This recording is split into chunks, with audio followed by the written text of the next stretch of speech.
One piece chapter 1117 के spoilers आ चुके हैं और भाई लगता है कि इस चैप्टर के बाद से मुझे अब डेली पॉपकॉर्न लेके बैठना पड़ेगा, क्योंकि अब आने वाले 2-3 वीक्स कोई भी भाई ब्रेक नहीं होने वाला और लिटरली अब डेली जो कुत्ते बिल्ली की तरह लड़ाई देखने को मिलेगी भाई सांजी और जोरो फैंस के बीच में, उसे यार एंजॉय करना तो बनता है। तो चैप्टर की शुरुआत एक बार फिर से यामाटो की कवर स्टोरी से होगी, जहाँ पे वो नेकोमामुशी और ह्योगोरो से मिलती है, बट इधर हमें इनुराशी देखने को नहीं मिलता। तो क्या वो जो के अंदर है? जिसके बाद हम चलते हैं हाचिनोसु की तरफ और कुछ लोगों के रिएक्शंस को देखते हैं, बट आई वंडर कि क्या ये इतनी बार हाचिनोसु को दिखा के ओडा सेंसेई ये कंफर्म कर रहे हैं कि सेनगोकू और सुरु सही में गार्ड को बचाने के लिए जा रहे हैं, क्योंकि भाई दोनों ही सुरु की बैटलशिप के अंदर ट्रेवल कर रहे थे। तो भाई ऐसा होगा तो मजा आ जाएगा एकदम। इवन चैप्टर के अंदर हम स्वॉर्ड के मेंबर्स को देखते हैं जो कि सब हॉस्पिटल में है और रिकवर कर रहे हैं, बट को भी देखने को मिलेगा या फिर नहीं वो तो हम चैप्टर में ही अब देख पाएंगे। लेकिन इसके बाद हम देखते हैं एक ऐसे कैरेक्टर को जिसको भाई हम स्टोरी के अंदर आई 5 या 6 साल बाद देख रहे होंगे।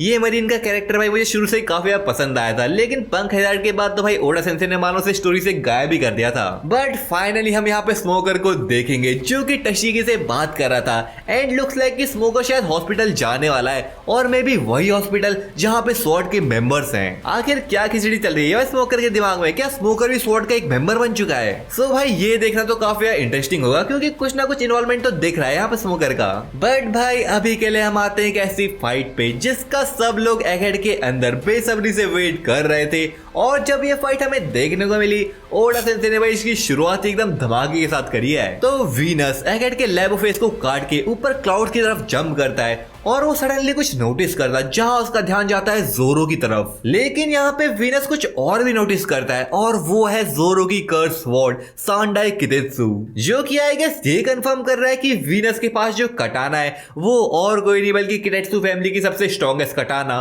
सुप्रीम ग्रेट स्वॉर्ड शोडाई कितेत्सु है, जिसको भाई ऑलरेडी काफी लोगों ने प्रिडिक्ट कर लिया था कि वीनस के पास पक्का एक सुप्रीम ग्रेट स्वॉर्ड तो होगी ही। और यहाँ पे इतनी स्ट्रॉन्ग हाकी वाला बंदा जोरो के क्लोज आया है और उसे भाई भनक तक ना लगे, ऐसा कैसे हो सकता है? तो जोरो भी भाई वीनस को नोटिस कर लेता और अगले ही मोमेंट में वीनस भाई जोरो के ऊपर एक नेम अटैक करता है, जिससे जोरो और वीनस दोनों का एक हाकी क्लैश हमें देखने को मिलता, जहां हम ब्लैक लाइटनिंग्स को भी देखते हैं, जिसका मतलब समझ रहे हो तुम? ये एक कॉन्करर्स हाकी क्लैश था जो कि बस इस बैटल की शुरुआत है और आगे हमें क्या देखने को मिलेगा भाई तुम लोग समझ ही सकते हो। बट भाई स्टिल सीन तो अभी भी वही है ना कि जोरो उसको हरा नहीं सकता, क्योंकि उसके पास भाई रीजनरेटिव पावर्स हैं। सो ये देखना भाई इंटरेस्टिंग होगा कि यहाँ पे क्या जोरो की जो कॉन्करर्स हाकी है वो भाई गोरोसे को डैमेज कर सकती है या फिर नहीं, क्योंकि भाई अगर कॉन्करर्स हाकी भी इनको डैमेज नहीं कर सकती फिर तो भाई सोचना पड़ेगा कि आखिर इनको क्या चीज डैमेज कर सकती है। तो वीनस तो इधर जोरो से फाइट कर रहा है, लेकिन लास्ट चैप्टर के अंदर गोरोसे ने भाई स्ट्रीमिंग ट्रांसफॉर्मर स्नेल की लोकेशन जान ली थी जो कि एंशिएंट जायंट रोबोट के अंदर है।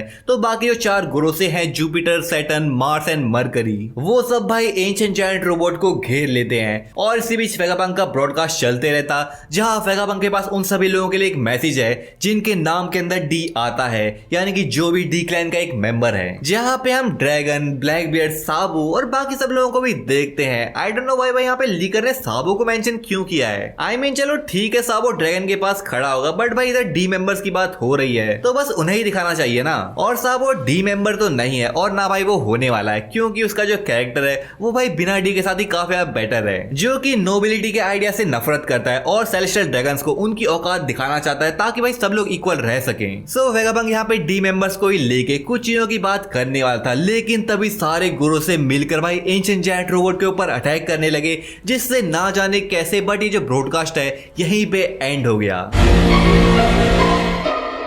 आई मीन भाई इतना तो मैंने सोचा ही था कि काफी जल्दी ये ब्रॉडकास्ट एंड हो जाएगा, लेकिन यार एंशिएंट किंगडम का नाम जानने का मैं वेट काफी टाइम से कर रहा था, बट लुक्स लाइक ऐसा होने से रहा। सो अगर ये ब्रॉडकास्ट रुक गया तो क्या इसका मतलब ये है कि एंशिएंट जायंट रोबोट को भाई गोरोसे ने डिस्ट्रॉय कर दिया है? क्योंकि स्नेल तो शायद उसके अंदर रखा था ना, जिसको डिस्ट्रॉय करने के लिए भाई एंशिएंट जायंट रोबोट को डिस्ट्रॉय करना पड़ेगा। सो अगर ऐसा है फिर तो भाई मैं कह सकता हूँ कि ओडा सेंसेई ने यार एक और बार धोखा दे दिया हमें। पहले भी भाई हम सोच रहे थे कि जो जुनिशा है वो कुछ ना कुछ रिवील तो करेगा, लेकिन फिर हमने यहाँ पे एंशिएंट जायंट रोबोट को देखा तो हमने सोचा चलो यार अब तो हमें रिवील देखने को मिलेगा ना कुछ, लेकिन हमेशा की तरह ओडा सेंसेई ने भाई गरम करके ठंडा ही छोड़ दिया। पर फिर भी भाई लोग ये बस एक ब्रीफ स्पॉयलर्स हैं और चैप्टर में भाई और भी काफी माल मसाला होने वाला है। सो भाई वीडियो को लाइक कर दो, सब्सक्राइब का बटन दबा के क्रू में शामिल हो जाओ, क्योंकि हमारे क्रू में काफी जल्दी 30,000 मेंबर्स होने वाले हैं। मिलता हूँ तुमसे अगली वीडियो में, तब तक के लिए सायोनारा।